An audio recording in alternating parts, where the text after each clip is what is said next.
Mike's Daily Podcast. Episode 1820, 1820. I'm your host, Mike Matthews. Welcome to this fun podcast called Mike's Daily Podcast. It's kind of daily. It is my show, and I sing on the beginning of it, and I do all this fun stuff that you like to listen to.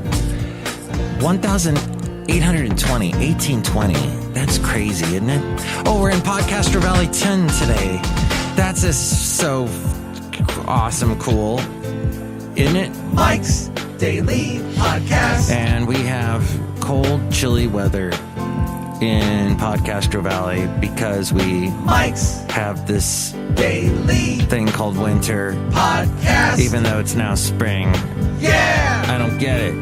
Hey, so I was reminiscing back. So today, 2015. So stop starting sentences with the word so. Jeez.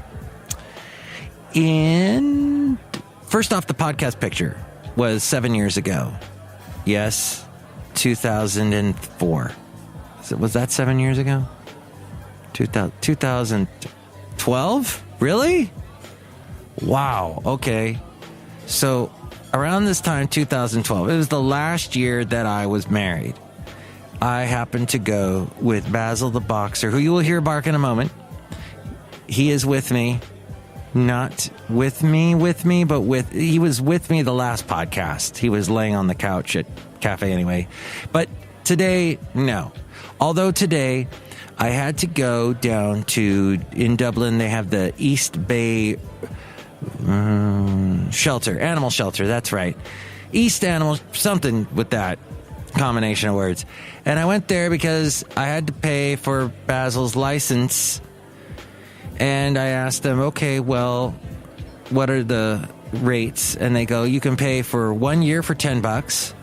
For 2 years, it's $15. And for 3 years, it's $20. And I went, what the hell? Let's roll the dice.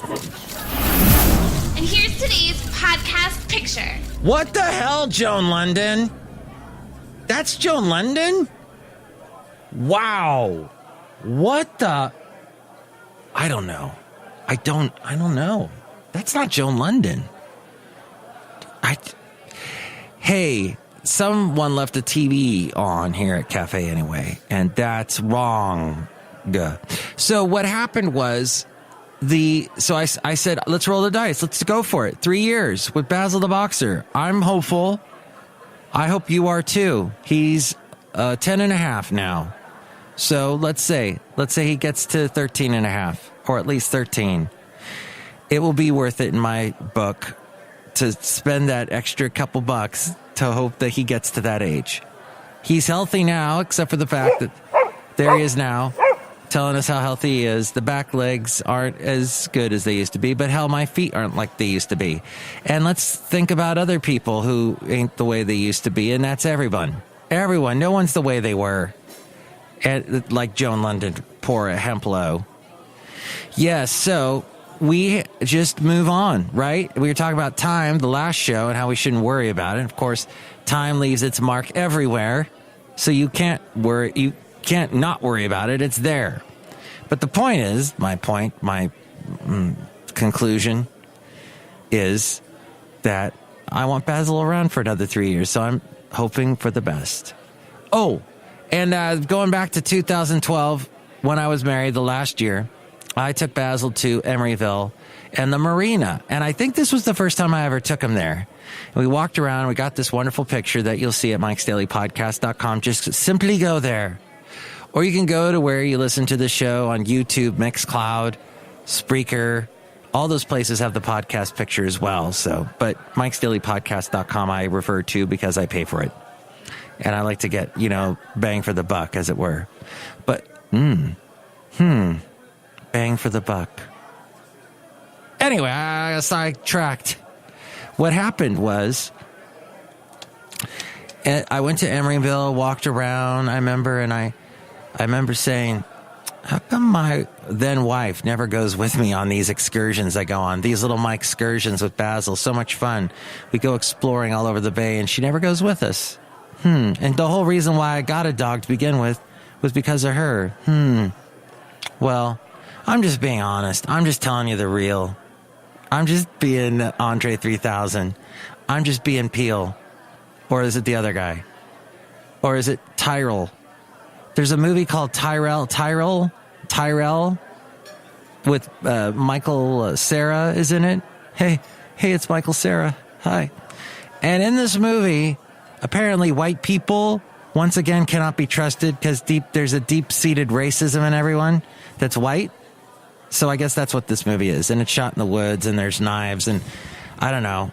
That's whatever. It's a movie, and I never see those anymore because I don't like the formula, and I don't like. So I was telling my lovely lady friend as we watched Stargate. I said to her, we just watched this whole movie Stargate, and I don't quite understand why this was the big blockbuster that it was. Perhaps it was because Kurt Russell was in it and James Spader, and they were really big at the time. Maybe it was because it had these cool special effects that were cool at the time. Or it was a sci-fi thing and it was trying to do something different. I don't know. But it's so refreshing to watch a movie that came out in 1994, believe it or not. So over 20 years now. And it feels 25 actually. And it just feels so good to watch a movie like that because every movie nowadays has this checklist. And I'm not going to run down all the tropes that all the Hollywood movies have to have, but they have them. And it's so annoying. It's like a Lifetime movie. Lifetime movies, they have the checklist. I don't know what that checklist is. I was talking with Kevin Drury about this the other day. About all Lifetime movies you have to have this person the woman, she's left alone in the house and she's got nothing to defend herself with. What's she going to do? It's every movie, action movie. I'll just say every action movie nowadays has to have, and this has probably always been the way it is. That Stargate movie was doing a bunch of checkoff list checks. Checking the boxes. Back in the day, it had a good-looking lead. It had Kurt Russell. It had, explosions. It had a beautiful woman who suddenly becomes the romantic. Back in that time period, though, very few female leads that really stood out, and that movie had no female lead. The female. As we go outside a cafe anyway, we're bringing Mike's Daily Podcast. She did some stuff, but she wasn't out there with guns shooting people up. Nowadays, that's part of it, and that's cool. Things have progressed, but still, I guess what I'm talking about is anxiety. No, I wasn't talking about that at all, was I? But we're out here at cafe anyway, and we all have anxiety.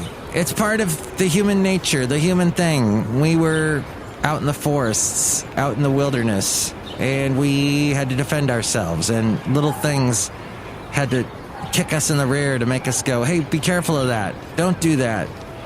Stay away from that cliff. Uh-oh, those people are going to come to kill you because you're in a war and your tribe is against that tribe, etc. And so what helped us survive was anxiety to some extent. But in today's world, it kills us in a myriad of ways. Either it just depletes our health or makes us suicidal.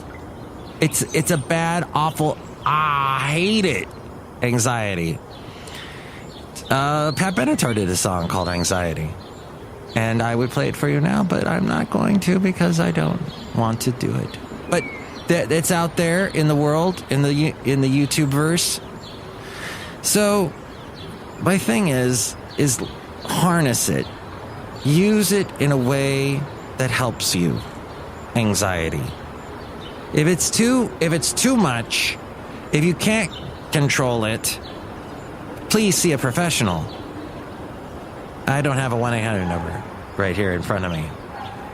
I'll Google it while we're talking. How about that? I'll do two things simultaneously. That's what I'll do. I'll do Bing points is what I'll do. I'll do Bing points. And then let's see. I am suffering from look at all the things you can suffer from when you start that sentence. Insomnia, depression, fever, anxiety. It's there. It's the fourth one down. Soul loss, eye problems. What? Let's see. Well, you have anxietyremedies.org. Okay. Maybe.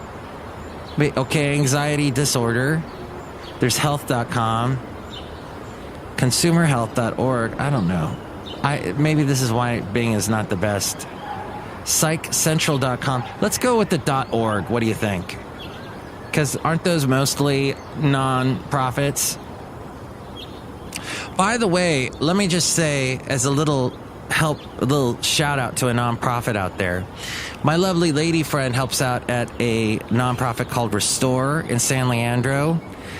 And let's just say they need your help. Okay? That's all I was going to say. I don't have their number in front of me. Maybe you could Google it. Excellent place. They do a lot. It's a nonprofit, and they help out people suffering from all kinds of anxiety, depression, you name it, paranoia. They give them really low-cost health assistance. And let's just say my lovely lady friend pretty much does it for free there. Helps out for free. So they are looking for, I guess they're looking for, what do you call it? Funds.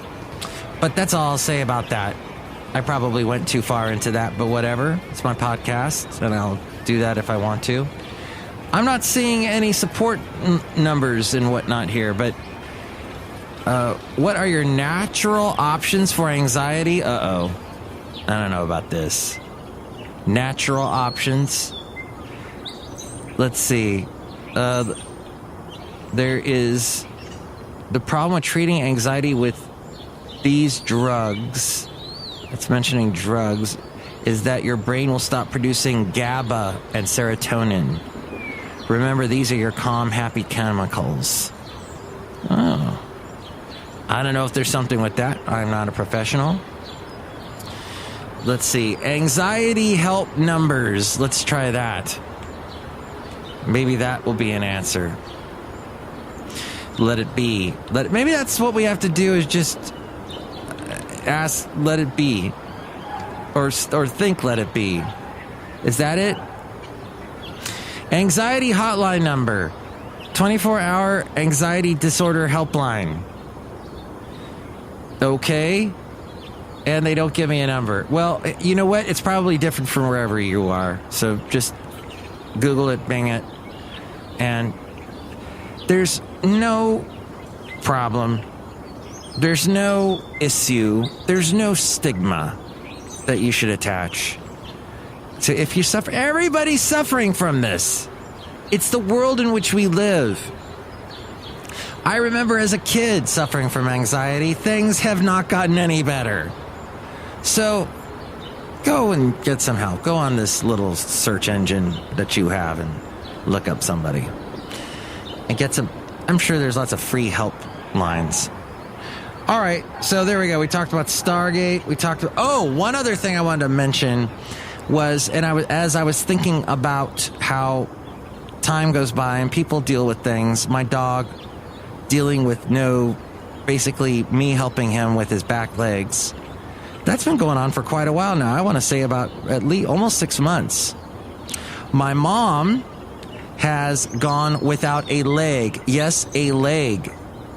She had a leg amputated almost 4 years. Yeah, it's been over 4 years. And that hit me today. I was thinking about that and how she has done so well, has adapted so well. It's so impressive. And bam, 4 years have gone by and she's still doing great. So I'm just saying, when there's a big change in your life that looks like for the worse, and you think, I can't go a day like this. I never know. It could be 4 years go by and things have gone by and, 6 months go by or whatever. And you've adapted. So, and that's a good, my mom's a very strong woman and what an inspiration she is. So that's all I'm saying. It's going to be okay. Hey, you know what? You know what's not okay? Is that we haven't said hi to the Cafe Anyway characters right now. Let's go do that. We haven't done that yet. Yeah. Hi, Mike. It's Benita the Rodeo Queen. How y'all doing? It's a disgruntled fiddle player, tell you what. What? I think that when people talk about anxiety, I get anxiety and whatnot. You seem like a really calm guy, though. Yeah, that's true. Every time I get a little anxiety, I destroy another fiddle. Because you're disgruntled and you're a fiddle player? Yeah, it's in my name. It's a beautiful name. So, okay, well, fiddles are kind of expensive, so I wouldn't do that, what you're doing. But maybe call one of these helplines that I didn't find. Yeah, okay. Look who else is here. Hello, Mike. I make the delicious root beer. I'm the brewmaster. Oh, boy, I'll cut you. Wonderful. Hey, Kevin did a great impression of you the other day. Did you hear it? Yeah, I'm going to cut him. Well, that's not nice. Hey, and he's a real brewmaster, unlike you. Mike, I'm going to cut you twice. Well, just saying, he's a real brewmaster. Anyway, and you're the brewmaster, and we thank you for being here, and we thank you for listening. Next show, it'll be the wonderful Madame Rootabega, Valentino, and Bison Bentley. Don't stoop the Fuhrer, Madam. And that's a callback to a thing. Callbacks, aren't they great? Hey, I'm just waiting for callbacks because I'm in the theater world. Hell no, I'm not in the theater world. But that's a thing, right? When you're in theater, callbacks? Okay. Waiting for callbacks? All right, I'm waiting for the end of the show, and I think it's right here. Next show will be fun, and we'll uncover and undecode and make good things out of stuff. You too. Okay, done. Talk now. Bye. MikesDailyPodcast.com. Mike's Daily Podcast is written and produced and performed by Mike Matthews. His podcast is super easy to find. Download or listen to his show and read his blog at MikesDailyPodcast.com. Email Mike now at MikesDailyPodcast@gmail.com. See you tomorrow. Bye!